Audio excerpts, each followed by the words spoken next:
হাতে ট্যাটা, বল্লম, চোখ নিশানার দিকে। এ কোনো খেলার ঘটনার বিবরণ নয়। হবিগঞ্জের লাখাইয়ে দুপক্ষ ঘোষণা দিয়ে নেমেছে সংঘর্ষে। এতে অন্তত ৩০ জন আহত হয়েছেন। মূলত ব্যাটারি চালিত অটোরিকশার চালক ও যাত্রীর মধ্যে হাতাহাতিকে ইস্যু করে মাইকে ঘোষণা দিয়ে সংঘর্ষে জড়ায় দুই পক্ষ।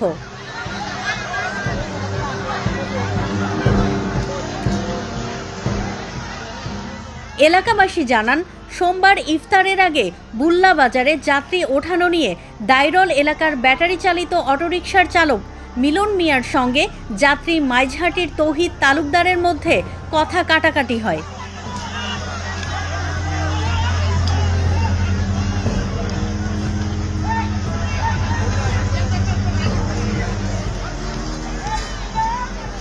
এ সময় তাদের মধ্যে হাতাহাতির ঘটনাও ঘটে।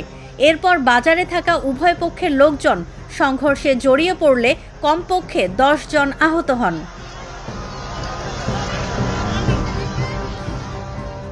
মঙ্গলবার দুপুরেও ফের সংঘর্ষে জড়ায় তারা।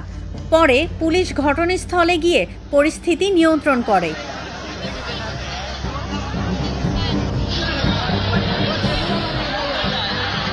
হবিগঞ্জ থেকে মোহাম্মদ মামুন চৌধুরীর তথ্য ও ভিডিও নিয়ে রিপোর্ট risingBD.com।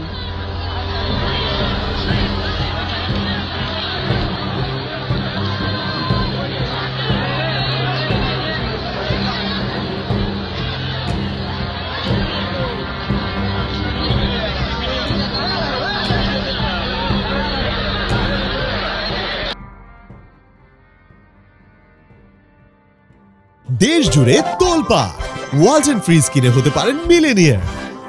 এছাড়াও রয়েছে লক্ষ লক্ষ টাকার ক্যাশ ভাউচার সহ কোটি টাকার নিশ্চিত উপহার।